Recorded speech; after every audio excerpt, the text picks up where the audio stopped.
I met Mr. E over in Boulder, Colorado at the River House a while ago. I think it was 2020. I stayed at the River House and had a great time. And, we sat down and started talking some stuff. And I showed him my mastermind journal. And he was like, you're the only person I've ever met who knows Jack Boland's stuff. Oh, And, you're Jack Bowling guy. oh, yeah. And, Nice. and after that, it was, I learned a lot at the River House, and I had a lot. I met a lot of great connections and just spiritual interactions with everyone there, and it really changed my perception on how I saw things, and it just, I don't know, it was amazing, and Mr. E has written some books, and I'll let him get into that when we get there, but. I five finger discounted a book at the River House, and I felt bad, and so I when I came back, I went back to Colorado in the winter of 2022, and I had come stacked with some mastermind journals. I think I had like five or six, and I gave him one, and I was like, "Look, man, I feel bad because I five finger discounted one of your books from your house." One that And he wrote. yeah, yeah, and he was Oh, like, "Man," he's like, "Don't worry about it, man." that's He's like, "I got," flattery. he's like, "I got like copies over here, like that's why I leave them around." And I I was love like, when people steal my movies. I'm like, oh, really? I was like, I man, I didn't know. I felt bad, and he was like, "Oh man, don't worry about it." And then yeah, we just had after that, it was all, he introduced me to the Course of Miracles. I had known about the Course of Miracles, but he had introduced me to people that were really working the Course of Miracles and like diving into the deep end of the pool with the stuff, not just, tiptoeing around it. People like And Jim Lee, yeah, and who we so, just had on you Clubhouse know, 2 days ago. and then we did a mastermind group at the River House for a while. And yeah, I consider you one of my closest friends, and I look forward to working with you in this New Earth experience and bringing everything together and bringing it home. I would really like it um, if you really went into AP4, and what that represents and how you came up with it and where you want to take it and how we're going to get it to the place that it needs to be. Yeah, you're Okay. before you go into I just want to say you're somebody that to my audience, you're dialed in. You're into that. Your energy is. I call myself a multidimensional alchemist. I exist more in this. I walk more in earthly ways. You know what I mean? And what I do is I go to that space that you seem to me to be more dialed into naturally. I can go there, but then I come back here and I try to use this language to deliver it to people in a way that I understand it deep and viscerally. Yeah. But you're somebody who's dialed in, and you seem to walk the two planes comfortably. Is that a correct assessment, or? Well, let me tell you how dialed in I am. Okay. I Sean, I asked him when was happening this morning. He said 1 p.m. and I didn't see that it was Eastern. I just, for some unknown reason, I just walked a mile back to my apartment instead of going to the beach, which were my plans to be back here at 1, which of course is supposed to be at 11. I just happened to be here and I thought, well, gosh, I'll just enter the studio and make sure everything's working before I go to the beach. And then I got a text from Sean. He said, we're in the studio. And I realized I was exactly in the right place and I didn't even plan on being there. So I feel like that's exactly the crux of the whole situation. It's like everybody wants to have life planned out. They want to know what's going to happen and all these things, like my father, my God, we had the best conversation we've ever had. I think today on the phone, he's 85. He spent 69 days in the hospital last year. And I was fortunate enough to be there for 55 days of it. And he said, son, do you know what questions they're going to ask you? And I said, no, I don't have a freaking clue. He said, son, I would have had them giving me the interview questions and interviewing them to make sure they were going to write me to ask questions 2 months before. And I said, The old school. old school. Well, but and that's how our world was built. It's like we had to establish this dominion on the earth. It was when we first got here. We didn't have any houses or know how to grow food or anything. So we've been cultivating this way of being and establishing, what's happening on Earth. And we did it with a lot of planning and a lot of architecture. And, a great planned city works a lot better than an unplanned city in some ways. But somehow the cities that surround the cathedrals in Europe, how the spiritual center was built. And then all of a sudden the town started to build circles around it close to the cathedral. And I think that's really where we are right now. It's just like, we've got to start building around our cathedrals. We've got to start building around our faith. We've got to start building around things that are really permanent, that yield themselves to a more community experience for our human population. Because what's happened in our over planning is that we've gotten, people drive into their yards and they really don't have much to do with their neighbors necessarily. They can drive into their garage, walk straight from the garage in their house, see their family, and the next morning walk out and drive. And so I think what's happened is that as we've established the populace on this planet, we have, through over planning, essentially separated ourselves from the truth. And that's what AP4 is, Sean. All is provided for. Anything is possible. And we live in a multidimensional universe. You used that word before.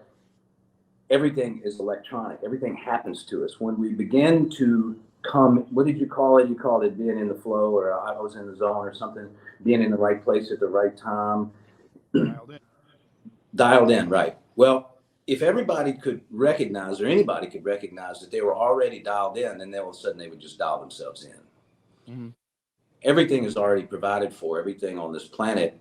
And the conditions to get anything that we desire exist either magnetically or they exist in a reflection matrix. In other words, if I see something I want, I've been taught, or by selling insurance and going to school and all the things that I've done in my life, that I could take steps to go buy that car. I might have to get to work and have a solid place to live, but I've got to do all these things to have that car, to buy that car. And Sean knows this better than anybody. I've received 5 cars over the last 12 years that I didn't ask for. They showed up exactly when my other ones were breaking down, and they didn't cost me but $1 each. Wow. So I have been the same guy I always was from the very beginning. It's like I was always playing a game. I was the oldest one of all my nieces and nephews, and I was always making sure everybody could play a game. They could all play a game and they could all participate. Didn't matter if they were 2 years old or 22 years old. They could have fun, and in the game everybody could win. And I didn't really recognize that was just the way I was. It's what I came into this world. And of course it drove my parents crazy and everybody around, because I couldn't sit still in school, and I had my ideas and nobody else's, But what I've been doing my entire life is tapping into the vibration of love.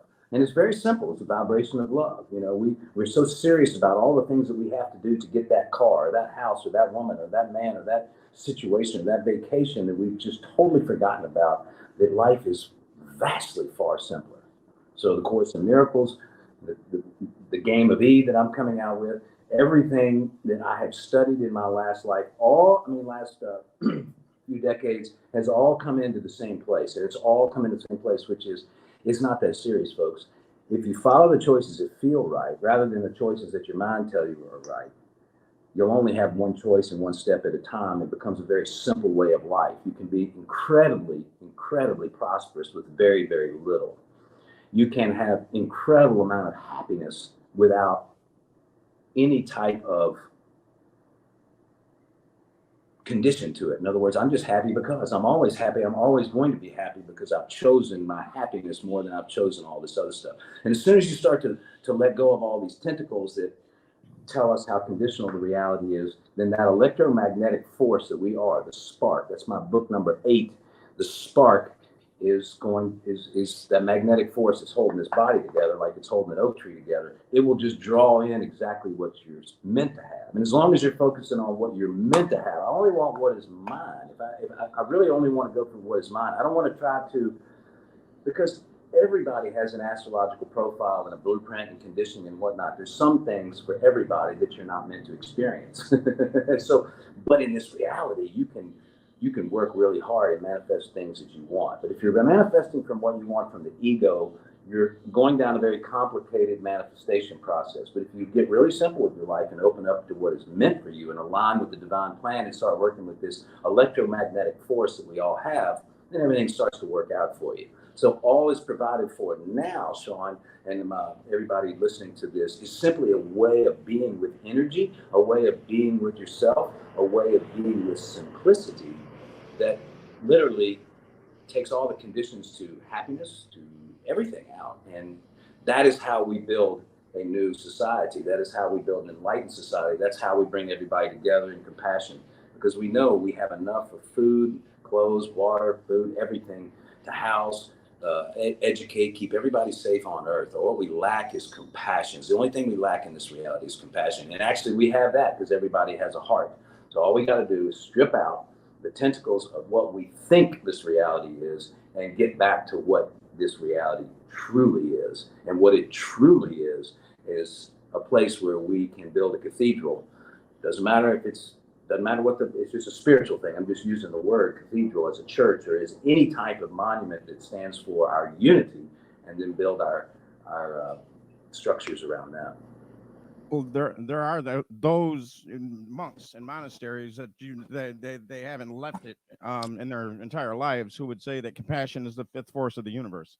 It's both something we can enact, but it's also the fifth force of the universe. And I would agree with that, because as bad as things may seem to get from a human perspective, and I always use this example that a child is born. I was born into some pretty dismal circumstances, or a child that's born into even worse, with the parents are crackheads or whatever, and there's still something in them that has them feed this baby. Like when I got to a point where I could complain about how bad my life was, and I wasn't that, but there was some abuse and whatever that I suffered PTSD from. When I was able to bring it back to compassion, I said, well, somebody still fed me. Somebody still, you know what I mean? And all of that, and all of the mistakes that were made, there was a compassionate force underneath that was driving my father, despite the abuse, despite his programming. He still found, and our population seems to continue to grow, right? So, and that has to come along with nurture. There's some type of nurture that exists innately in the human being. So I agree with everything you said. It's just that the powers that be teach us the opposite. You know what I mean? They teach us we're not good enough. They teach us we need to learn this, or we're not this. You know what I mean? And now it's a matter of breaking the programming. How are you? What's your method for breaking the programming? And games I see is one of them. Well, what's interesting is about this whole thing, and this is a great point. I'm glad you brought it up. Is suffering, like everything else, is vibrational. If we get our vibration, and I don't know, if everybody knows what that is, but if you were to go running and you feel really good after, well, that's vibration. You've raised your vibration. You feel better. Well, your world operates better after you cry, after you exercise, after you do things you love. But most people are doing things that they don't like to do, and their vibration goes down, and then life gets real choppy and real hard. And you're exactly right. Underneath all of this, there is a beneficial master intelligence that is caring for everything. And all we have to do is connect with this beneficial intelligence. And when we connect with this beneficial intelligence and adhere to that commitment, which is to bring our mind and our heart in alignment with what is already is, and something really vastly different changes. And what changes is our perception. We see the world differently. We see the world in its truth. So the higher the vibration goes in ourselves, the more we can actually see correctly. And that's really what I'm doing right now. So, many years ago, I spent 7 years with a guru, and he taught me how to sit still. And I went and started a spiritual community, and then I had this whole experience with all these people. That's what they mentioned earlier, the River House. If you go to my website, you can find the River House pictures from that. It's a beautiful 8-year play where we experimented with a compassionate economy. What does it look like not to have your hand out when you are offering assistance or help or vibration or love to somebody? And so what we were doing there was modeling what we're all about to step into. And what we're all about to step into is an unconditional reality based on divine love. You get to choose to come or not. And if you believe there is no such thing, it's true for you. If you believe there is such a thing, it's true for you too. And that's what we're doing with this new earth and this game. The game of E is a game of enlightenment, energy, enthusiasm, excitement, electricity. It's like taking the E and putting it back into the world. The E is the fifth letter. It's the fifth element. It's the element of compassion. And we built an entire world on fire, wind, water, and earth. We forgot about the God element, folks. And so our tarot decks and our playing card decks have 4 suits. 4 suits. We've been building a reality. Our game is the oldest game on earth. 4 suits. So I've added a 5th suit, and I say I'm not the I in it. I'm the I am. These 9 books that I've written, at least 6 of them just came through without me even inviting it. It just kind of happened to me. And in the 6th book called Amusement Park, another AP amusement park, in that this concept was offered to us, all is provided for now. And if it's already done, it's already provided, then we operate with some completely different orientation to it. Because if your mind tells you it's not done and you have to do all these things in order to have it, then that's exactly what you believe and exactly the force and the pathway that you go down. If you believe it's already done, you take all the condition out of it, the simplicity out of it, then all of a sudden you have much less to work with in terms of getting it done, because you're using the magnetic force that put this entire universe together. So my game, the game of E, is the same game I've been playing since I was playing with my nieces and nephews, or not my nieces and nephews, my cousins way back in the day, when I was 12 years old. It's the same game. I've been playing the same game my whole life. I've been made wrong for this game. I've been pushed off to the side. Everybody loved playing the game, but they didn't like the results of my life and how I was challenging, everybody else's sort of vision of how life ought to be. Well, pardon the interruption, folks, but now the world's changing. The first book that I channeled was called The Evolutionary Guidebook, and when that came out 12, 13 years ago, that's the book that Sean got the 5-finger discount on. Anyway, in that book, it's very simple. It just talks about what's about to happen. And now, 12 years later, and 8 more books or whatever, and the River House experience, and now this experience in Mexico, and all the things that are happening to me, I've taken 26 years of spiritual growth, 7 years in the ashram, all the books that I've read, the 9 books that I've published, the entire 8 years at the play, and the whole year I've had down here in Mexico now, and caring for my father and everything, and put it into one game. It's a card game.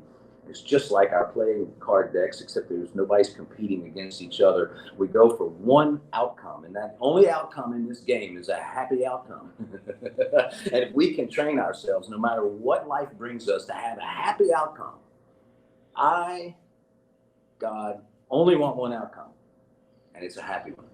And I'll take the happy outcome. The happiest outcome you can give me, and whatever you give me, is I'm going to be happy with it, because I know my vibration. This spark, the thing that's holding me together, that divine nature of myself that never goes away, has a plan. And that plan, if I can just get out of the way of it and listen to my intuition, will enact itself and open up for me and deliver something. And so my idea is not really mine. It was given to me to do this, is to have a game. And May 14th, we're going to teach 12 people how to play the game. And we're going to work for several months how to play the game. And it's reading tarot, but it's also much, much more. It's studying the moon. It's ancient wisdom. It's new wisdom. It's the new earth wisdom. The new earth suit, the 5th suit that we have, because now we have a tarot deck and a playing card deck with 5 suits. We have 14 new outcomes that we never saw before. So the world that we are in now was built on a 4-suited card game on 4 elements. Now we're looking at this thing going, wait a minute, we weren't seeing it all correctly when we established this reality. The oldest wisdom on the planet, recorded wisdom, some of it, is the gypsies in the tarot. They could not carry their mystery school around in the wagons that they were moving all around, because the gypsies are moving around everywhere. So they condensed their entire wisdom, everything about it, they condensed it into this card set. And they were seeing the reality the way they were. Well, fast forward, a few thousand years, we're seeing it a little bit differently now. And so I was given this gift to share with the world the game of E, which is to give us new outcomes that we never even considered. There's lots of pictures, lots of words, everything that Jack Boland taught us, Sean, to bring it all the way back to you and I coming together, this being my first podcast. And I just finished the game a couple of days ago, putting on the finishing touches now, which is Jack Bowling was all about the power of vision. The pictures that we hold in our mind are exactly what we're going to experience. And that is our mode, that is our guide. Now, if you close your heart down, it's not going to work, because the mind has to be in service of the heart. We have built a reality of the mind seeing what is and trying to fix the problems. In the heart, there are no problems. It's simple. You talk about a happy outcome. Now, is that just for the game, or in the game of life? Can we truly be happy with every outcome, or is happy the same? When you say happy, are you defining that the same way as content? Because I've learned to be unattached to outcome, and that provides for some kind of contentment. You know what I mean? But there's some things, like, when my son tried to commit suicide, I wasn't happy, but I was content. I said, okay, well, the question I asked myself was, why should we not have to go through this together? And because I didn't opt to try to make my reality any different than what it was in that moment, we got through it, and we got through it well. But I wasn't happy about it. I was happy about the outcome when it was all said and done. Like, I'm happy now because of where we wound up. But in the moment, I was distraught, and PTSD. This is the first time I ever fell to my knees and got to feel it. And that was weirdly exciting. After, I was like, oh my God, I felt that, and I didn't have to go into a flashback and blah blah blah. But it wasn't happiness that I was feeling. I feel happiness now, but in the moment, it was a different emotion. So when you say happiness, are you talking about the emotion happiness, or is it a different level of happiness? Yeah, I think all of emotion is vibration. I would have fought you on that a few years ago. It was really the Course in Miracles that taught me that my work was actually on par with the Course in Miracles. And the Course in Miracles has worked miracles in my life, and this game of E will work miracles in other people's lives. You have to be a very special person to study a Course in Miracles, because it's dense in terms of how it's presented and that kind of thing. My thing is presented with colors and images and fun things, and just like, happiness and joy and everything else. So we're all coming out of the Stone Age one way or another, because everybody that we're related to was in the Stone Age, and we've been building this reality out of stone and sand ever since. And we've worked really hard, and we carried that hardness with us. It's not necessary going forward. We've got all this artificial intelligence. We can build houses. We've got plenty of money. We got everything we need. What we need to do is soften down. Just go, wait a minute. We've been thrusting after life in the way that, a player goes after somebody at a bar. We've been lusting after fame and money and glory as though there weren't anybody else here, as though that was going to make me happy. And so I feel like, the River House, which was my baby, was given to me in an idea. I had $8 in quarters when I started. We had an 8-year run. We had a fabulous Airbnb business. We touched so many hundreds of, maybe thousands of lives. I don't even know. We had 500 5-star Airbnb reviews, and it was just amazing. It was just this miracle. And then one day it just was over. And, at the time, we all tried to hold on to what we have. And your son getting sick, I've been through it with several people in my life. Life takes you down another alleyway that you weren't planning on going down. And like you said, it's absolutely imperative that we go down that. And I think it's incredible that you were able to then come back and see the happy outcome out of it. But I do feel that as a human race, the people that play the game, the people that really, really dedicate themselves to joy and happiness, are going to find that there is something even beyond what you can imagine, which is that there's just pure peace and contentment with everything as it is, as it's happening. And that is absolutely being one with what is happening, without the suffering that comes along with it, that distorts the mind and distorts the vision about what it really is. Right. The Buddhists, pain, it's necessary. This is how we grow, the resistance. But suffering is a choice, because I could have turned that into suffering. I could have carried that long beyond, and it would have turned into suffering for him too, if I would have carried that into, oh, poor me, oh, poor him. And you know what I mean? Yeah. So that makes absolute sense. It's so much like when this went down, when all the things that went down in my life in the last 2.5 years, and listen, I've talked to a lot of people over the years about things that have gone in their life. I mean, like, what happened to me is freaking, that's like, wow, you know. But now I can look back on it. If I do, I don't think about it much. It's so interesting not to think about something that you cared for so much, and not to think about somebody that you cared for so much. In both those situations, it was an unhappy outcome in my mind. All the spiritual work, everything that I did, I had two very unhappy outcomes. But I knew it wasn't me. I knew it was a lesson. I knew that it was my pill for enlightenment. It's like the pill came and I took it. And it's like, I think that's what you're saying about your son's illness. And I think it was what happened with my dad's illness. It was like, here's the opportunity. Are you going to take this opportunity and you're going to jump in and trust with all your heart and give it everything you have and not get lost into the stories about it, not get caught up in the drama? And how do you do that? Back to your earlier question. And if anybody has ever seen me work, I study for 3 or 4 hours a day before I do anything. And that includes yoga, includes meditation, includes journaling, includes coursework, study, the game of E, of course. And that's just what I've been doing because I have been fascinated, driven by something I can't even describe to become free in my life. And it's worth it, folks. It's worth it. It doesn't even matter. I put like a huge price tag on this for me because I've done everything I've done without a price tag on it for years. But, it's like I'm putting a big price tag on this because, this, you can't really put a value on it. No. Freedom, when you get there, you're happy, like anything's possible. And that gets us back to all is provided for now, Sean, which is when you feel this good, like it doesn't matter what happens and you can make anything happen you want, which is cool.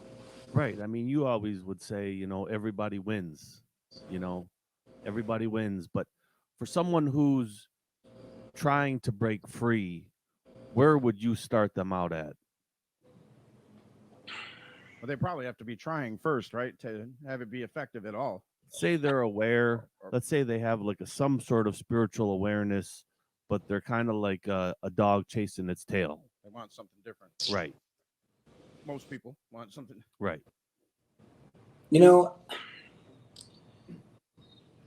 I went to chase my guru. I went to that ashram because my wife found him and fell in love with the practice, and I was scared to lose her. I really got into A Course in Miracles because my partner was into A Course in Miracles, and I was vicariously in it. And then, something big happened. And all of a sudden, my sort of way, my life, the structures that I built in the tarot, we call this a tower moment, where there's some beliefs underneath that you didn't even know you had, but they're the belief, as so inside, as so outside, below, above, it's all the same.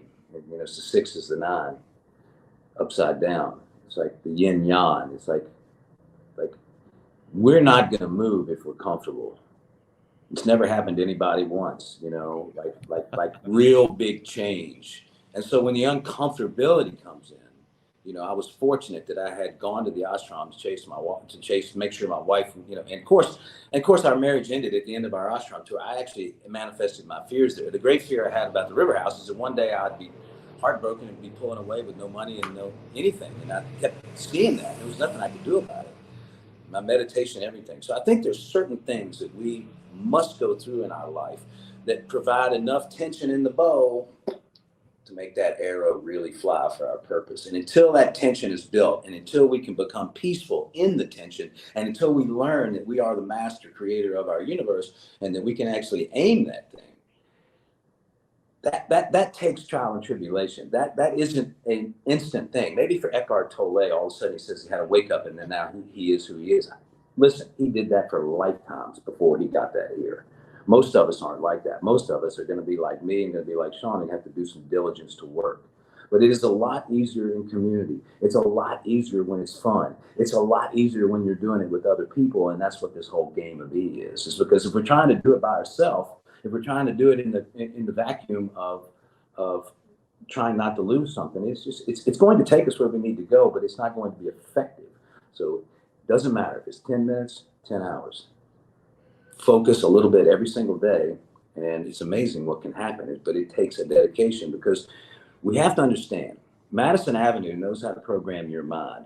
There's hundreds of millions of men drink beer on Thursday, Friday, Saturday, and Sunday and Monday, crappy beer. And they scream at a box on the wall, and their entire universe for the rest of the week goes on whether the 50-50 outcome goes in their way, right? And we've all done it. We sit around the water cooler on Monday. Oh, I can't believe those fucking Broncos, you know, whatever. And it's just like, you know, everybody's kind of low. It's like, it's amazing how many things like football and like beer that, you know, Target and all the things, they've convinced us by programming the mind. This is what Jack Bowen taught me.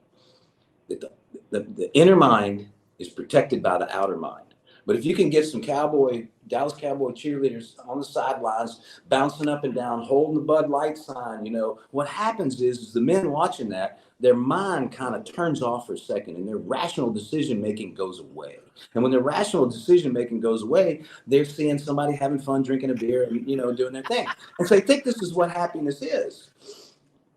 So advertising works. If we can start with the principle that advertising works, and it wouldn't work, and of course it works. We built an entire economy on it. It's unbelievable. Like, people think what they have to have. I have to have a castle that looks like everybody in my neighborhood. And there's only 3 stores I go to get those things. And gosh, you know, it's amazing what we look at and how many people spend an hour a day on television, or 2 or 3 or 4. I haven't turned on television in 15 years.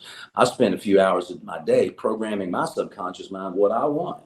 But if you're sitting in front of a television, or you're listening to somebody else give their opinion about something, or you're even at a football game, guess what you're doing? You're being programmed. You're being programmed when you walk down the street and when you see people that are having their cups out and they're living on the street in the middle of the winter, and you're walking your $200,000 job. You're being programmed to say that my gain comes from their sacrifice. And we don't even know it's happening, but it happens to us because it's all around us. So if we understand the power of imagery, if we understand the power of personal intent, we understand that beyond this fabric, this illusionary situation that we have, there's an entirely different play. And that if we just start working towards it a little bit every single day and do it with other people and have fun, my God, that's the whole point, folks. Vibration goes up when we're having fun. So the game of E is fun. It's training. That's a form of training. You know, because we are only 5% of our conscious minds is operational. Roughly, you know, 95% is subconscious. And when something like the beer and the cheerleader happens, we get kicked into autopilot, and then we get confused into believing that that is what happiness is, because we experience that emotion in that moment. So we need a way to train that is more fun. That isn't, because of Course in Miracles, that's work. You know what I mean? So you have to apply yourself, and you have to really already have some form of belief or desire to go to that place before you go there, because you're working there. You know what I mean? And there's nothing wrong with that, but most people aren't conditioned for that.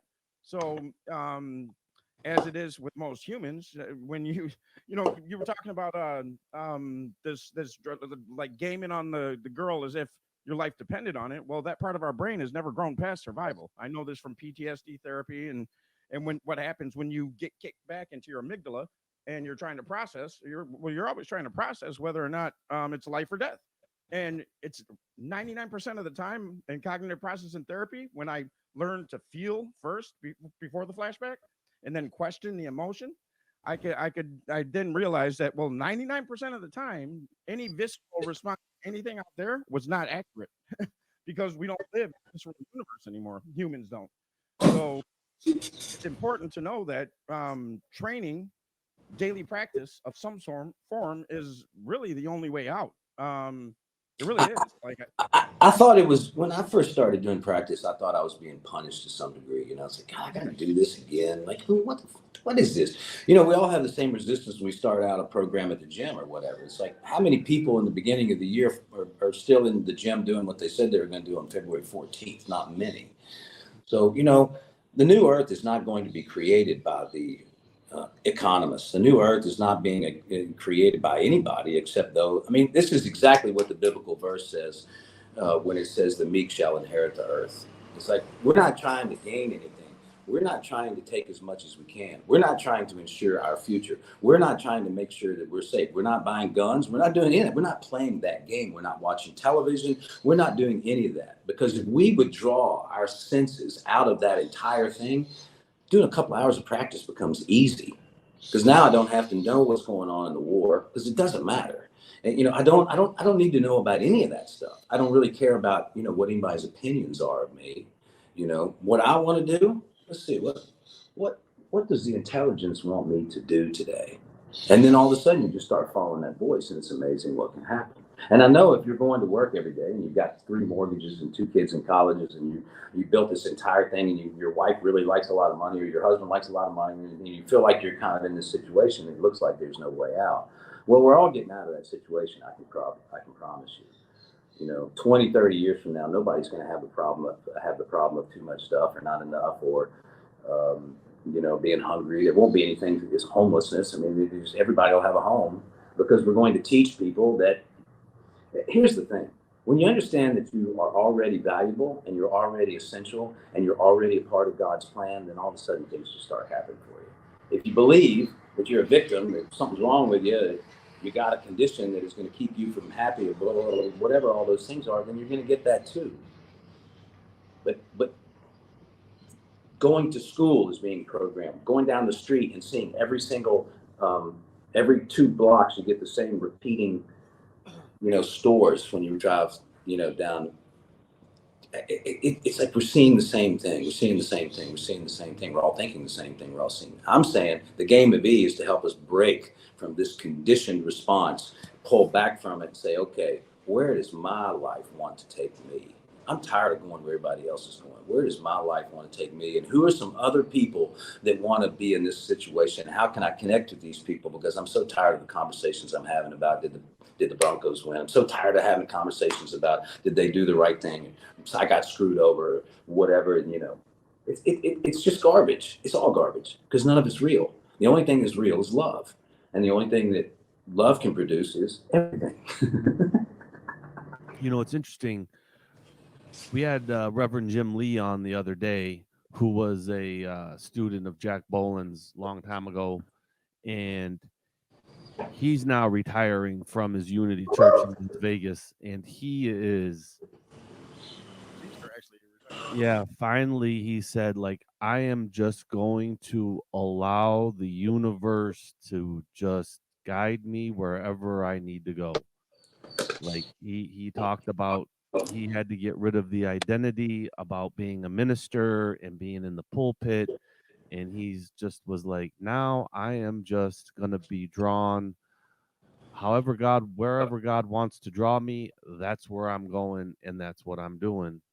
And it sounds like that's a lot of the fundamentals of doing this is to don't allow yourself to be programmed by anything, and in the same sense, follow your spiritual intuition and the voice, and just be, pretty much just be, and go cultivate and do what you want to do.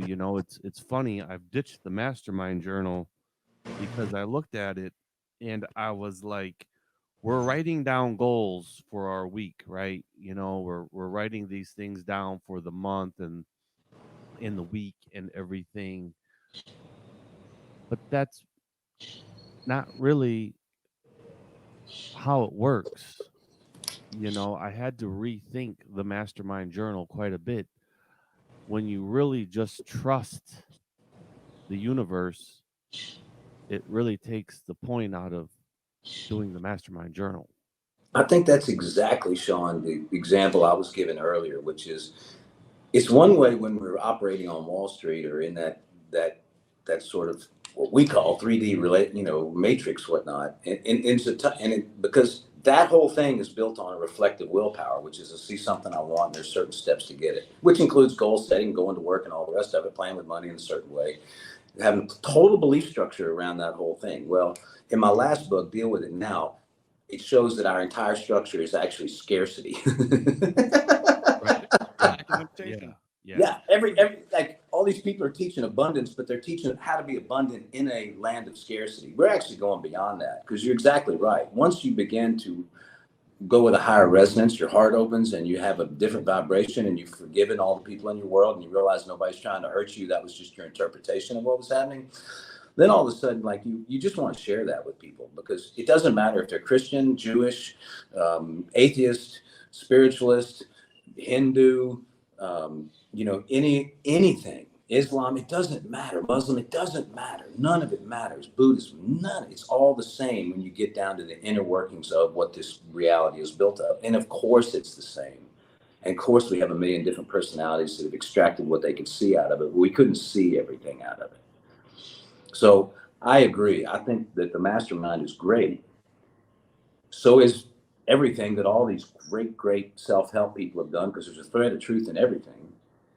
But at a certain point, we have to look at the entire societal thing and go, are we working together for the greater good of the whole? Are we? No, we're not. Not as a collective. And how do we change that? Well, the quickest way to change the world is to change the language of the world, which is what this game is about. How do we change your language? Stop seeing things as right and wrong, good or bad, victim, perpetrator, somebody did somebody wrong. No, it's all a play of consciousness, and we can play the game of consciousness with a whole lot of fun, and we can take our persona out of it so that it's not personal any longer. And I think that's the big thing for people is I feel like I'm a victim to this or somebody is against me and it's personal, but it's not. And that's the big lesson. It's not personal. How do you take out the divisiveness of this reality that people are stuck in and switch it into a higher vibrational love and compassion type consciousness? I tell you, it's interesting because we all watched what happened. I mean, I felt like this was my perspective from inside my own ego when it was happening. I was like, here's this guy that's housed and fed and freaking given a beautiful experience to so many people, and then all of a sudden I was tossed out on the street with nothing. And but I had to build my life on some false foundations I couldn't see, and that it turned out to be the greatest gift that was ever given to me. I was able to spend some time with my dad. But you bring up an interesting question.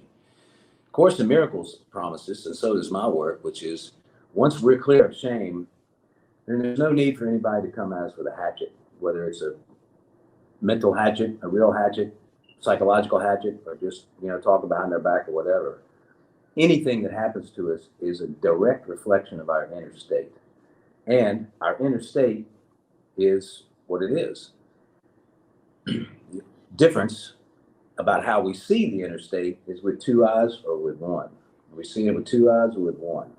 A happy outcome is one eye. It's like no matter what, I'm going to be happy because this is God's play and it must be right. I'm in God's play. My mind used to tell me something was wrong, but now I feel better because I just know everything is right. So there is no division in the inner mind. There is no division in the outer mind. So what we have to do, Sean, is we have to bring people to the awareness of how to get to their inner mind, how to do that, and how to do it effectively. It took me 26 years to get through it. And that took 7 years of sitting for multiple hours a day. And I'm still practicing. But I got there and it's worth it. And the greatest thing that people fear in a world of scarcity, in an economy of scarcity, which guess what? The United States is the biggest scarce economy in the world. It's not built on fulfilling a dream. It's not built on anything except lust. If we're really honest about it, nobody's free in that system.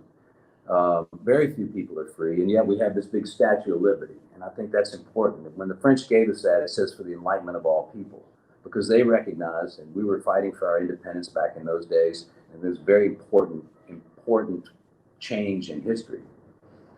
However, we got back into the dualistic mind and we created it into a way that is me focused. And I think that's all we're doing now is we're changing the me focus to we focus. And then we just have to play a different game. The new cards, new outcomes, everybody wins.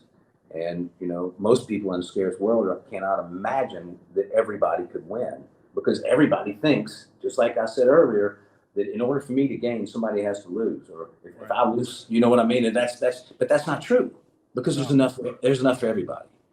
Yeah, no, it's everything. This is a house of cards, and it's a zero-sum game that we're playing in America.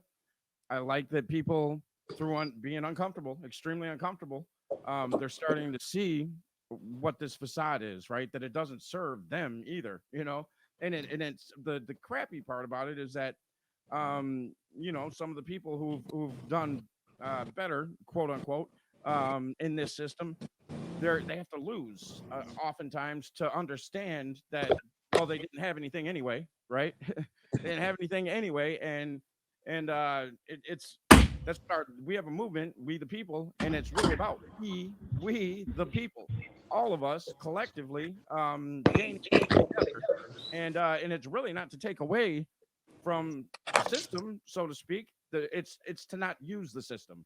There's no there's nothing, there's no aggression in it. It's that we know what we own of this economy collectively. We're just going to do something different with that money because we don't believe in this system. And it's a very non-aggressive approach to, and it's almost a trick, right? Like the game trick.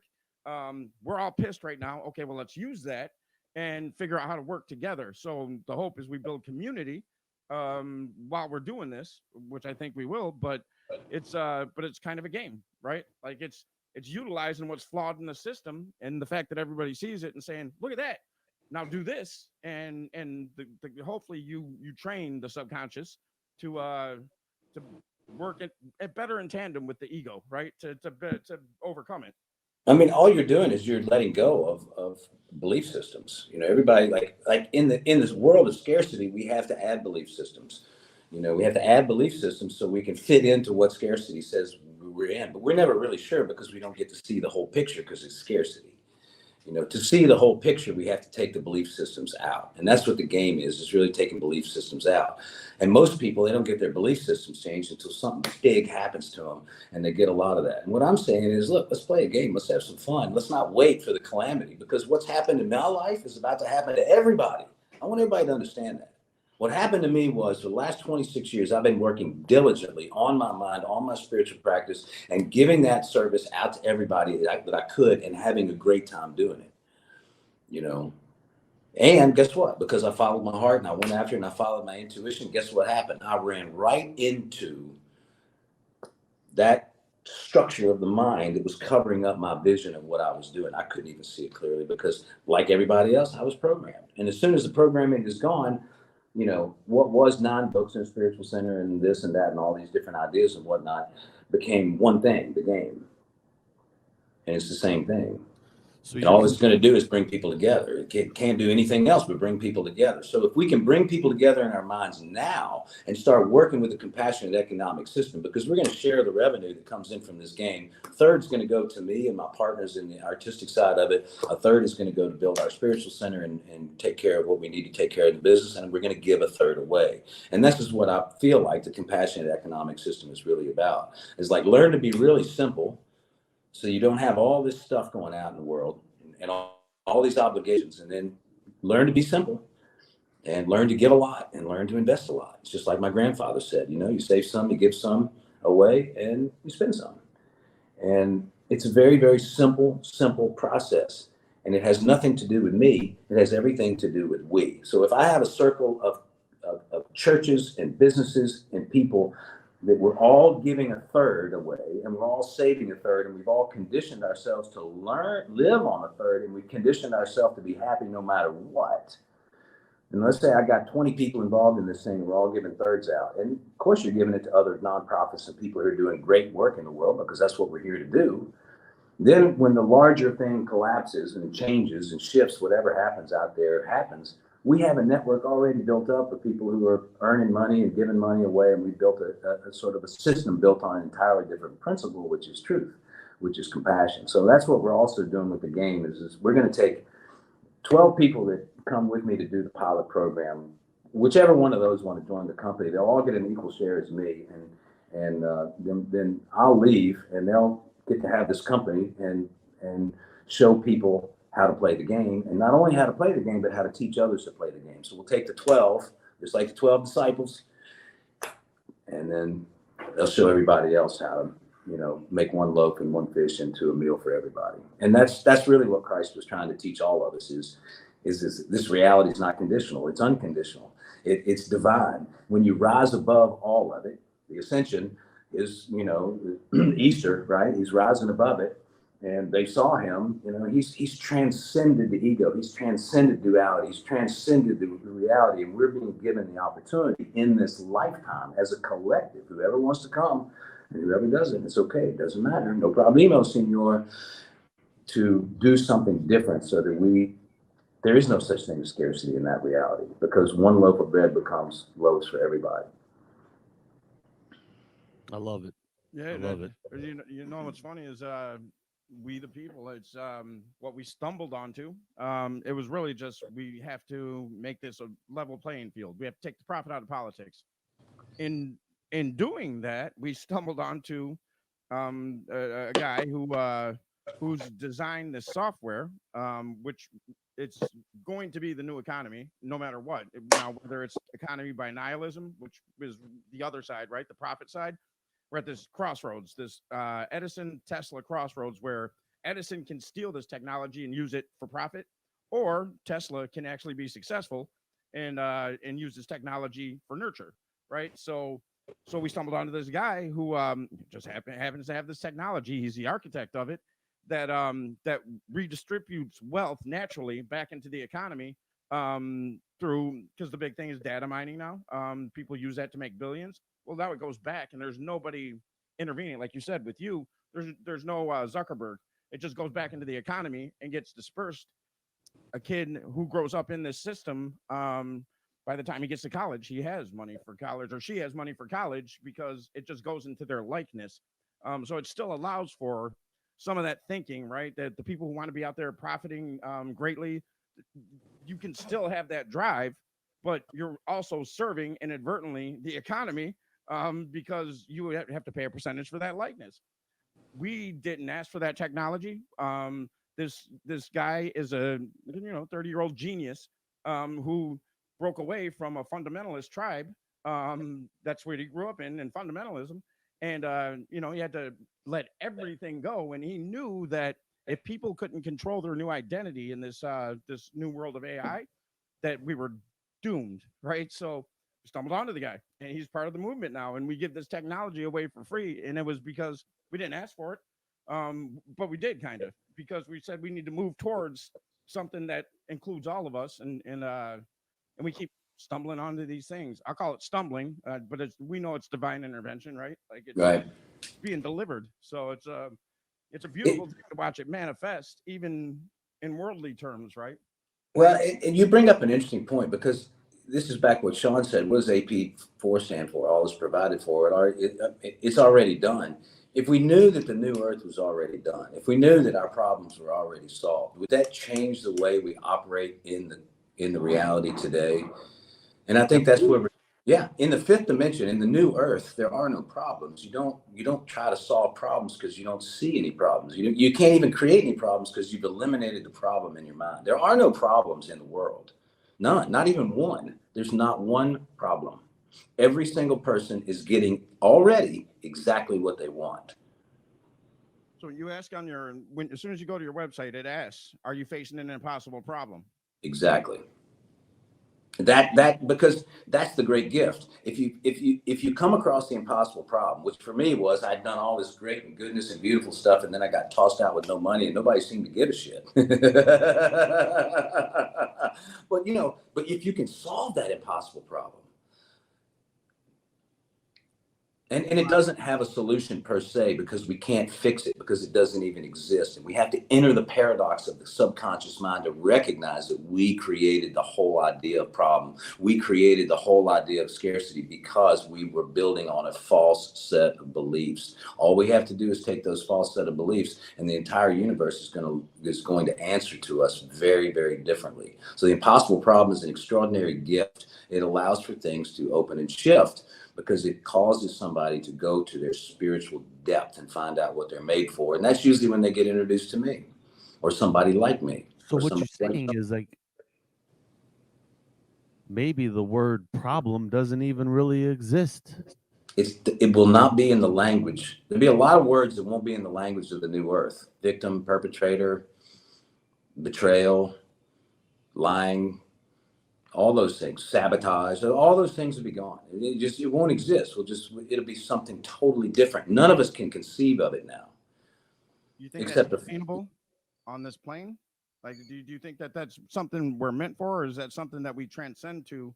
Is this Earth training ground for what's next, or can we attain this on this planet as three-dimensional beings?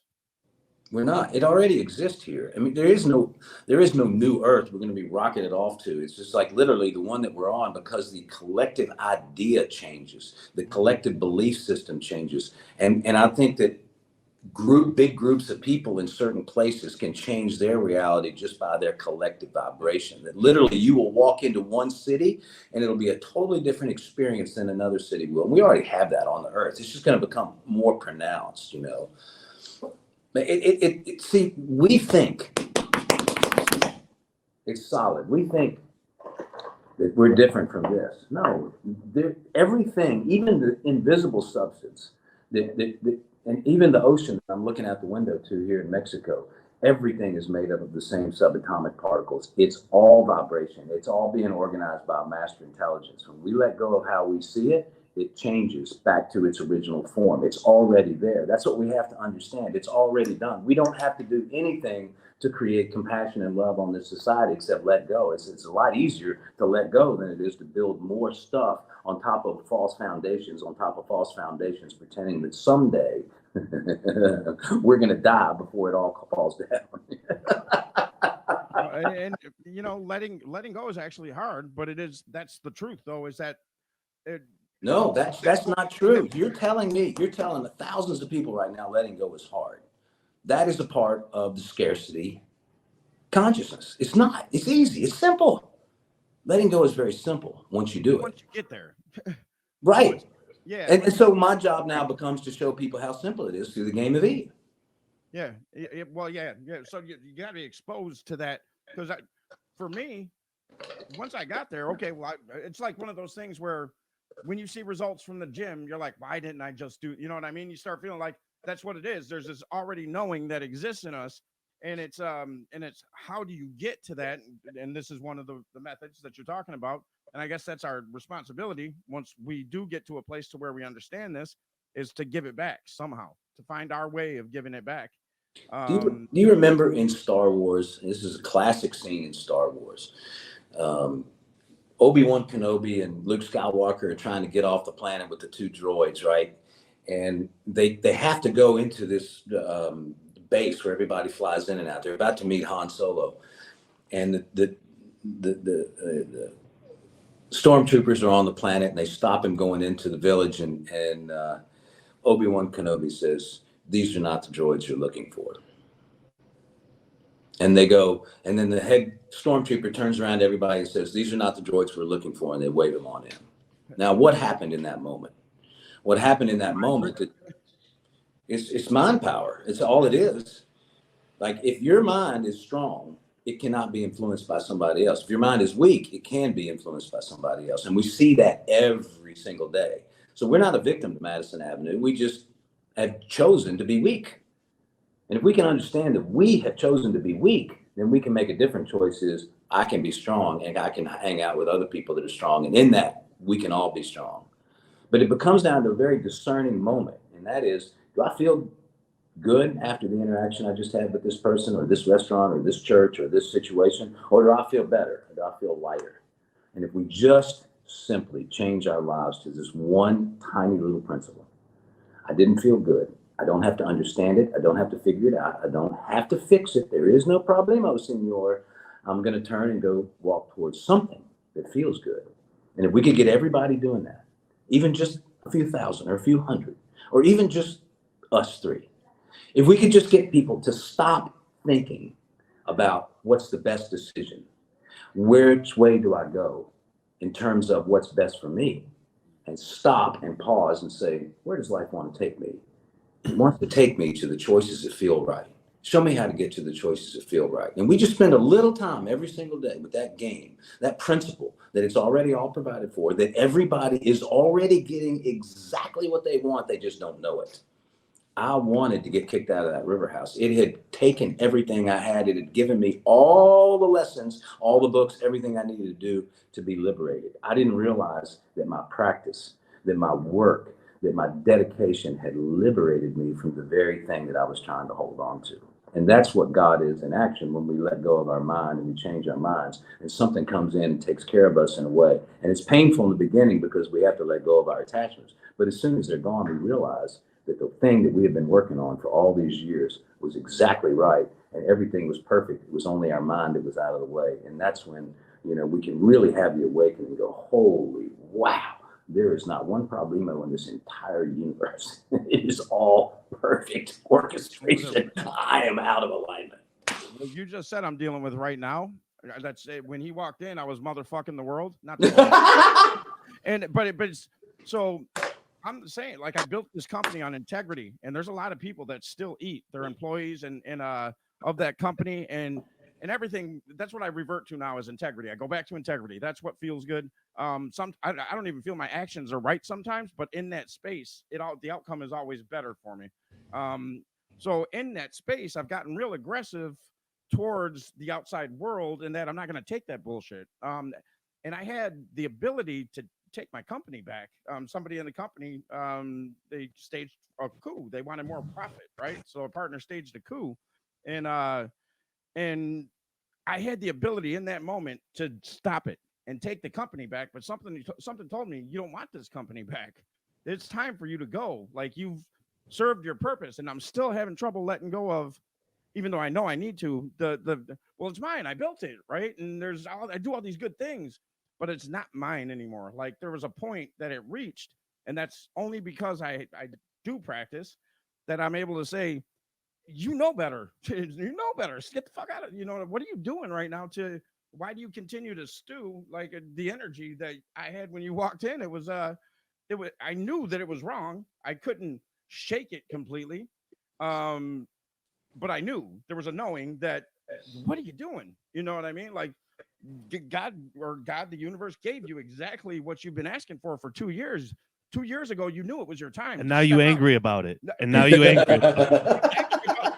I'm not angry about that. I'm angry about the methods that were used because I'm taking it as a slight against me. Yeah, but you don't get to choose the methods. Well, I know that, but it doesn't come with any shortness of being pissed off, but it's similar to what you're saying. Like, I got what I wanted, and now I'm pissed. Well, and it's like, I'm putting too much focus on outside, but and taking things as slights against me. Oh, you don't do that to me. You know what I mean? That kind of shit. That's all ego. Let my ego come in.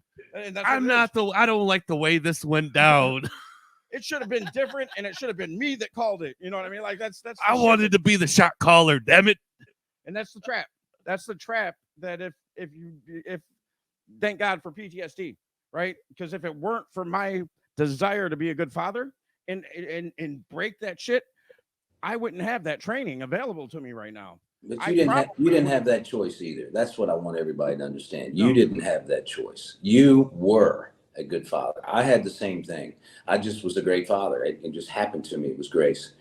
I knew what to do in certain situations. There's a lot of places in my life where I didn't know what to do in any situations. And so we all have this sort of like areas in our life where things go well and areas in our life that, but if we can really focus on what we're meant to have, if we understood that our vibration, our spiritual nature is always giving us exactly what we're meant to have, then we would stop looking.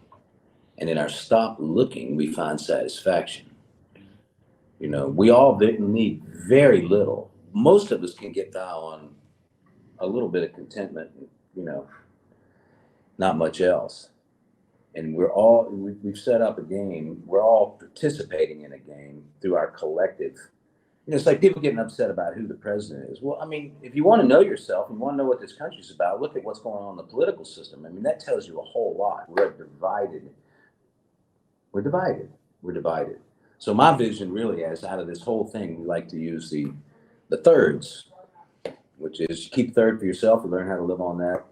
Invest a third into your community and put a third forward out into the world where other people are doing the same kind of unification work. And I feel like on the larger perspective, when we teach other people to do this and we begin to exhibit this, we're going to start opening new doors, because right now, a dualistic mind, you understand, sees left and right, or go this way or that way. And really what we're talking about in the game movie is opening up the third door.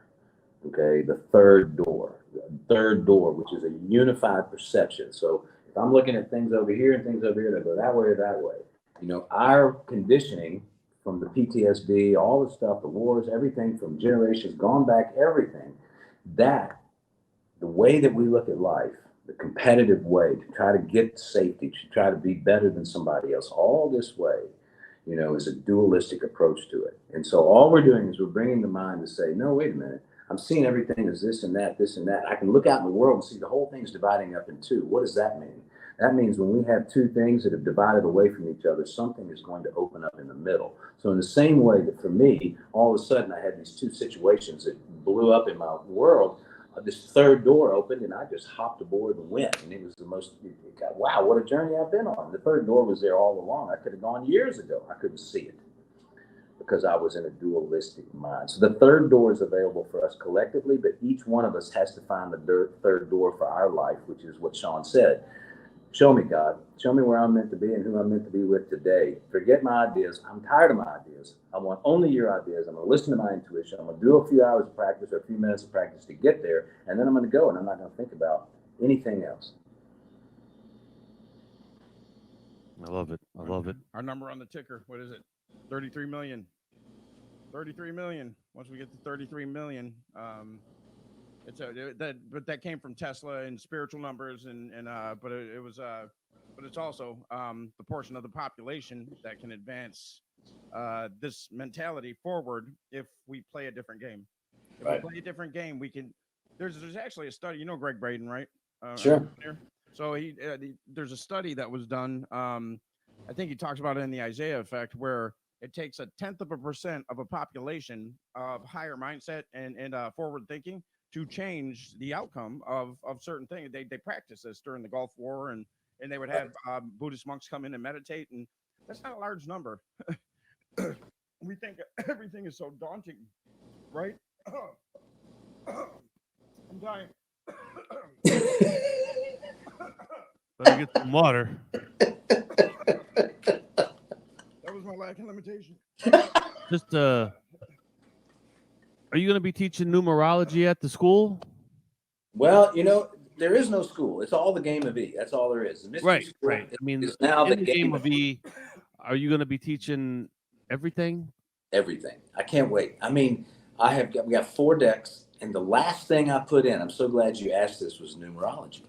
And so very basic numerology, very basic astrology, very basic, wisdom and whatnot, but enough that it's fun. And, when something's fun, time passes by. If you're like being, so anyway, it's fun.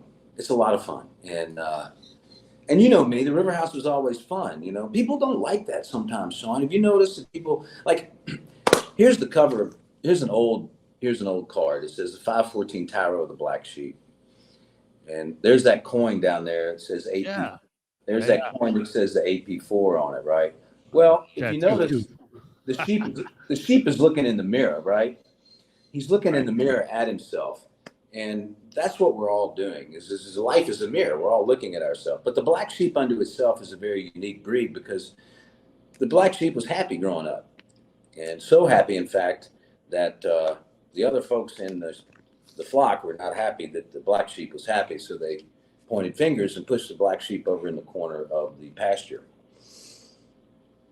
And then ultimately, black sheep find another black sheep to play with, and it becomes an entirely different game. But even then, the black sheep have to figure out that they have only imagined that they're grazing in the highest of all pastures, that there's actually something beyond that. And so the black sheep, the ones that have been pushed off to the corner of the pastures, made wrong for everything, made wrong for being happy, made wrong for being joyous and bringing the game to the world, that's who is bringing the game to the world, are all the black sheep. And that's what this is the River House was a lot of people that showed up that felt like they were ostracized, pushed aside, hadn't been honored for who they were as a human being. Their gifts had not been recognized. They were the musicians, the artists, the compassionate entrepreneurs. And if you look at the track record of the River House, you're going to see an incredible track record. The Kiva Center, Corey's Chocolates, like so many people have gone on in life with successful bands and other enterprises and done. I mean, even Jake and Leo with the mushroom thing, is happening, and like the Lunar Empowerment Group and everybody that's in that group and what they're doing there. It just goes on and on and on. It's just the very, very beginning. So anyway, they're all in this deck. Every single person that ever came through that center, all the art and everything, and they've got all the wisdom, and they're sharing it through this deck and through this game, all the sayings. I know you got the decks in your hand. You want to do a read for us? Well, Up to you. It would be, what would it be? The Black Sheep Report. What number are you on? Well, we can't go that long, but I think I'm 159 right now. All right. So I have this YouTube channel, 514 Tyro, the Black Sheep, where I do a reading. I'm going to start doing more and more readings as we go along. I've been in a transition phase. Yeah. But I mean, we got your website going on right here. Okay. And when we get this up and posted and everything, I'll put the YouTube link on there too. Okay, well, let's do a collective read for humanity. Let's see what's happening today, being the midpoint between the Scorpio lunar eclipse coming up next Thursday and the just passed last week Aries new moon eclipse, the second new moon in Aries in a row. Now, last time we had 2 new moons in a row with an eclipse was during July of 2020 when the wheels were coming off the bus.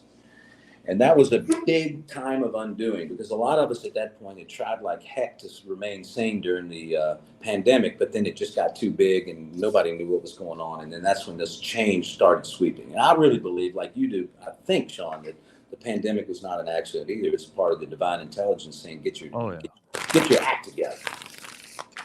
It just brought too much. It almost like brought the subconscious to the conscious. And it just shined a lot of light on what people should be doing, who you should be with, who you shouldn't be with. People realize that they're working too much. Some people realize that, hey, I need to work remote because I like being around my kids. I'm not spending enough time with my family, or they got divorced finally. Or they got divorced. All these things. It took everyone off the hamster wheel for an unidentified amount of time. And I think by that, taking somebody off the hamster wheel with indefinitely and saying, here you go, this is I guess how we're gonna do it for now, and everyone had to go figure out a new way. A lot of people enjoyed the new way. Yeah. You know, and they were like, man, well, why am I going into the office and doing 60 hours a week in an office where I can't even stand my coworkers? My boss is a prick. I don't even want to be around him. I can do my work from home and I can watch my kids at the same time. And it's in a way, you know, it's like the community vibration. I think in that time, people realized like that vibration is not even vibrating at any kind of frequency. The vibration of community. And I don't think that it's very vibrating much now. But the thing is, like, I can feel the xylophones getting warmed up. You know, like I can honestly feel the xylophones and the hand drums getting warmed up for that community vibration, because people are understanding now, like, what we just went through. We were all separated from each other, and now I think people are starting to realize, like, I operate better with you in my life. You know, my vibration and my frequency resonates with these folks. I think we can bring something to the universe. Just as a community of 5, we can bring something, rather than I'm trying to make everyone happy in my social circle, while half of that social circle I don't even enjoy being around you. I feel when I leave our engagement, it's like, why do I even hang out with that person? They're negative. They're stuck in a world that I no longer associate with. And unfortunately, you know, that happened to me. Is, you know, I cut down. I just didn't want to do it no more. You know, I was tired of keeping what would you call them? friendships and relationships where, you know, I it's not anything bad. I just felt that like I had evolved into a higher level of thinking and a level of consciousness, and then people just kind of stayed the same, and I didn't want to stay the same, Yeah. you know. I, and then you get the people are like, man, well, you've changed and you're a lot different since you've come back from Colorado, and it's like, you know, you want to tell them like, I think we're supposed to grow. I think we're supposed to change. But you tell people that, and then it's like, well, what? You think you're better than me? And it's like, no, man. I just think that we're supposed to grow, and I think the earth in itself is growing, and I think by that change in the earth is also our spirits are enlarging, and like my consciousness and my spiritual being wants to break out in song and dance every day while others are still muttering that frequency. Yeah. And I don't want to be muttered. I don't want to be around people that muttered Yeah. anymore. I find those interactions important because of the mirror effect, right? Because no one's ever told me what I can't do. They always tell me what they can't do. You know what I mean? Like that, when it comes to impossible things, right? Well, they tell me what they don't believe in themselves. When somebody says, "You think you're better than me?" They're not even asking me that. They're saying, I perceive you as better than me in this moment, so I'm going to throw this at you. I need to." It's kind of the black sheep thing. There's too much joy over there. You know what I mean? We have to marginalize you because There's never too much joy. Just can't be There's that never happy. too much You know what joy. I mean? Like that's people don't. It's not that they don't like it or even consciously know what they're doing. It's just it makes them uncomfortable because they really want it, but because they don't know how to achieve it, or they do, but they haven't gotten there yet, they marginalize those that exhibit it. And once you understand that, and you don't have to feel attacked by it, it's important to it does help you um, gauge contrast and it helps you to. They're just as necessary to the equation as anybody else. You know what I mean? We're all very necessary in this whole thing, and it trains me to interact better. Like today, like I motherfuck the world. Well, at least I did that to myself. And then I shook it off as Sean came in. And I said, you know what, we're gonna go to the happy place, right? Something like this. But yeah, I I find for me that's it's still very important because it exists in me still. So when I get to see it exhibited outwardly, then it helps me to work on me better. Yeah. Well, it's a necessary part of it. It's like it happens to everybody, and the point is just don't get attached to it. Let the thing. What's happening is the vibration comes up. These things are buried deep in our subconscious, and they come up. We have an opportunity, and that this is one of my famous sayings. I'd say, hey, say yes to everything. People go, what? Say yes to everything? What do you mean? You can't say yes to everything. I'm like, yeah, you can. As soon as you say no to something, you've cut off an entire portion of the universe. So say yes to everything. But the discernment becomes in what are you engaging with? And then let's just use the best example in the world. You meet a pretty girl, and all of a sudden you get, hot and whatever, and you're having fun and everything. And it's like, in our culture, we're taught that, to have a girlfriend, to be having sex, to be looking good, and all this stuff is like a way to be. Well, so we rush into this thing to try to get this part of our life quarantined. But nobody really takes the time to get to know somebody. And I've done that before too. I mean, even Kate, who I married and was married for 18 years, we had 3 amazing daughters, Eliza, Ava, and Anya with. I mean, we knew instantly, or at least I did.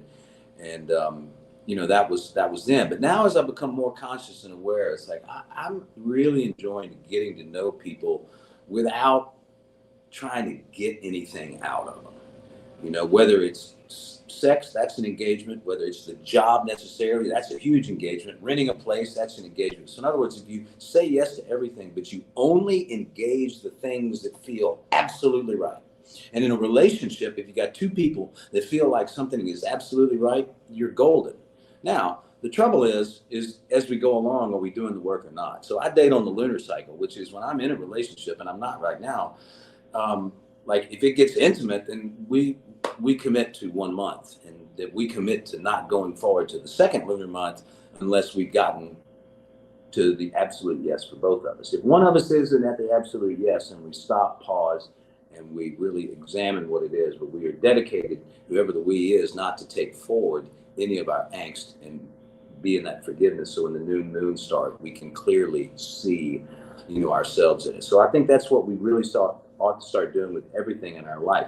Get off the Gregorian calendar. The moon, this thing is traveling around in the world, over the world, is pulling the oceans back and forth, and we're the same percentage of water. Are you freaking kidding? And we align ourselves with the moon and the sun and the gravitational forces and everything, and we start planning our manifestation around new moons and full moons and third quarters, our whole life changes. So I date on the lunar cycle, I hire on the lunar cycle, I initiate on the lunar cycle, and every single phase of the lunar cycle has a different part that we can interact with. And when we're doing it responsibly and intelligently, things accelerate for us. So if you think about a goal, it's like January 1st, February 1st, March 1st, Monday's always a Monday. That has nothing to do with the moon. And you're actually setting goals and trying to achieve them out of the alignment of what the natural forces on Earth are trying to give you. So we made the system more complicated because we wanted to confuse people and confused ourselves so that we could, have a thing of scarcity. Let's do the read real quick. All right.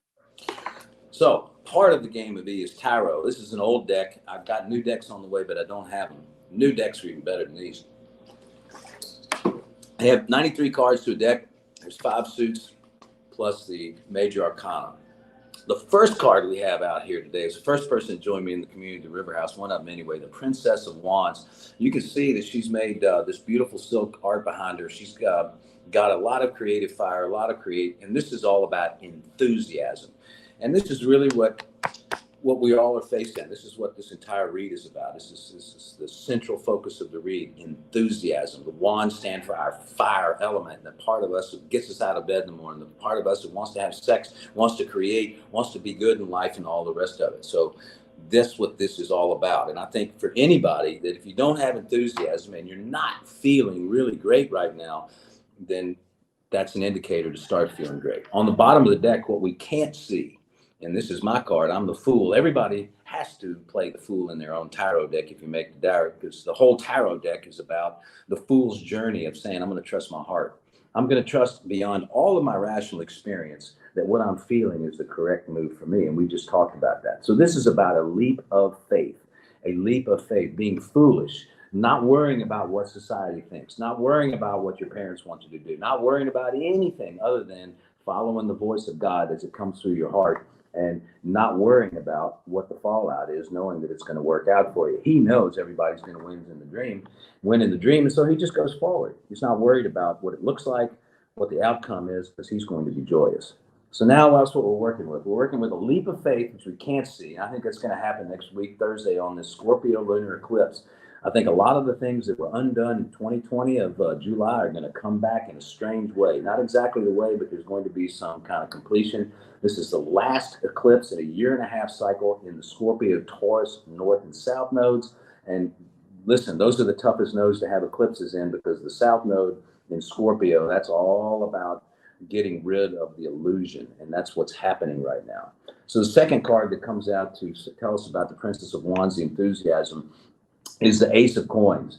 And that's a cow skull I found on the first day of the pandemic, and I painted it in AP4, and it became the Ace of Coins in our deck. The Ace of Coins in our deck is about a new start in the way that we have foundations in our life. So the coins stand for our earthly pursuits, our relationships, our businesses, our homes, the way we operate in this earthly plane. But in the traditional tarot, that's what it is. In my deck, the game of E, this is about sacred sexuality, and fundamentally, at the very basis of everything, our lust and everything is based on our rudimentary understanding of what sex is.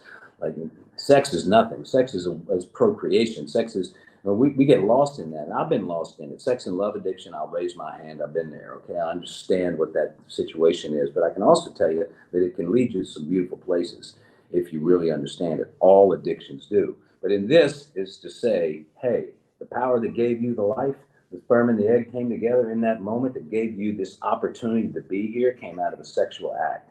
And to the degree that we choose to treat the power to create life with a great deal of respect and honor, and the people that we do, we're not splaying this thing all over the place, the better our lives are going to be. And that's for everybody, because the way we go after football, the way we go after success, money, all of it, it's all related to the same thing. It's all driven by our internal sexual desire. All right, so the next card up is the Hierophant card in the traditional tarot. In my deck, I call it spiritual teachers. And these are 4 guys and a dog that were hanging out at the spiritual center. They were some of my best friends, and these are also some of the guys that gave me the hardest, most difficult reflections out in the world. So in the old world, we have a president that's way up above everybody, or we have a minister who sits up in a pulpit, or all that. In the new earth, everybody's a spiritual teacher. There are no levels. And so that's where we're going. We're going to a place where there are no levels. And if we can take the levels out of it, Sean, and we look at each other as brother and sister, and has nothing to do with what we've achieved or what we didn't achieve, purely we're all exactly the same, then we take the ego's game out of it. So that's what the game of E is saying, look, we're going to choose a happy outcome. Now the ego can't create an unhappy outcome. And then we're also going to choose to see everybody as our spiritual teacher rather as foe or friend. And that's also going to take the ego out of the game. And all of a sudden, we've removed a lot of the debris that we had in the first place. We're going to focus on the absolute yes and the absolute yes only. These 2 people, this is the Wands. This is the fire energy again coming up. We had the Princess of Wands. This is the couple that used to be my apprentice there at the River House, and they had the most beautiful relationship I've ever seen. I love these folks. They had a hot connection. They were smart. They took 6 months off, and then they were together for 6 months. It was an absolute yes, both to separate and both to be together. They always stayed in communication. They're just beautiful, beautiful people. So this is saying to all of us right now, look at everybody as level and even. Be more sacred in the way that you treat relationships, especially your sexuality, and pay attention to the absolute yes, follow that. The next thing is the Page of Coins. This again is our earthly pursuit. She's making an offering to the goddess of wealth, and her mantra there is Om Hreem Anahata Guru Om. Om Hreem Anahata Guru Om. This is something you learn when you get this card in the thing, and it's a mantra that connects you to the highest intelligence of the universe, and we're going to all need that as we stretch out of the 3rd dimension and into the 5th dimension. The next one is the 5 of Coins. The 5 of Coins, another earthly thing. This is saying everything is changing, because the 5 numerology is about change. So whenever you see a 5, this is what feel in the old tarot, this is somebody being left out in the cold. In the new tarot, the game of E, it's about when madness happens, just change everything and pick up the pieces and rise like the phoenix right away and create beautiful art. And that's what happened in this picture. And people came together. And this is about when the urges of addiction happen, when the things that come in and start wrestling with your monkey mind. It's like stop, pause, honor the change, and get busy doing some artwork. So the outcome of our read, the last card that we're going to talk about today, the thing that pulls it all together, where we're going, is the 6 of new earths. You can't make this up, people. The new earth, that's the new suit. Remember I said there were 5 suits. The new earth suit is the suit of compassion. It's when everything starts to come out better than we could have ever planned. You know, we go beyond betrayal. We go beyond sabotage. We go beyond duality. We go beyond scarcity, and everybody gets what they want. And this is the compassionate enterprise. 6s are all about balance, equal giving, equal receiving. There's 6 people on this card. This is the day that the amusement park book came out, and the day that that's where the 5th ace came from in the game of E. And it was 5 years ago, and I can't believe it took 5 years. But now that it's here, I recognize the intelligence was working with me this entire time, and that everything that happened to the demise of the River House and everything that brought me here to bring the game of E and us to this moment, and this moment of people listening to us right now, was all orchestrated, all by the divine, all a reflection of my own inner consciousness, and all perfectly perfect. And we didn't script this, so people know. Like this is how this came home. This is all.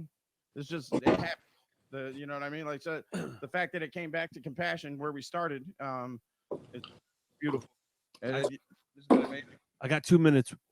I want to ask you a quick question. Yeah. Saturn going into Pisces. Give me your breakdown.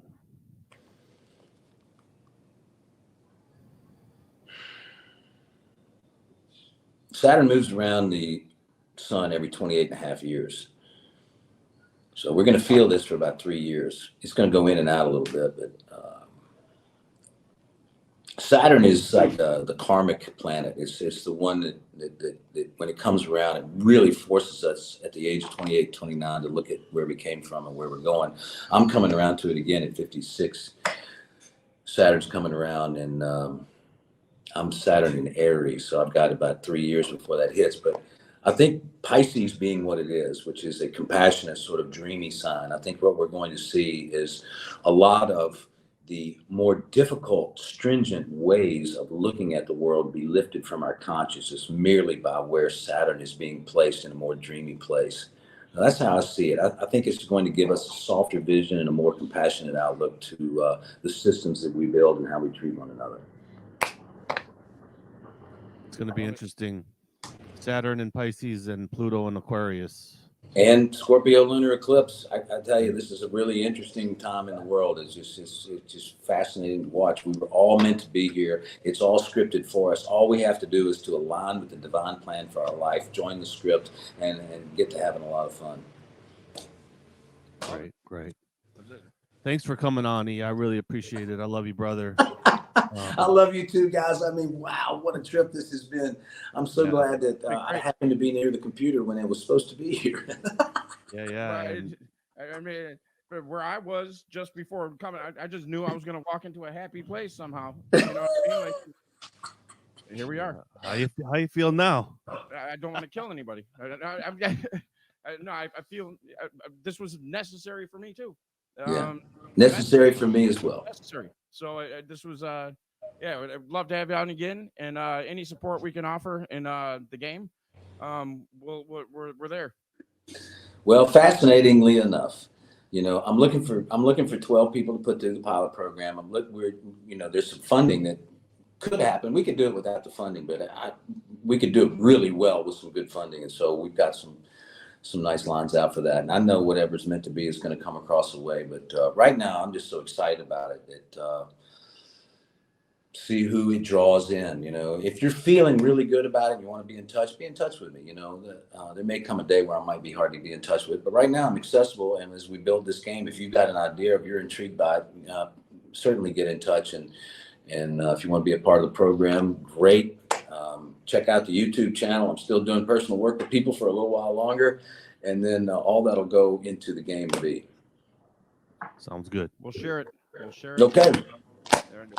There's probably somebody listening right now who connected with that. So, not even probable. All right, brother. All right. Thanks for coming on, and we'll talk to you soon. All right. Peace out. Come to Mexico if you like to. Yeah, for sure. That's my next stop. Okay. All right. All right.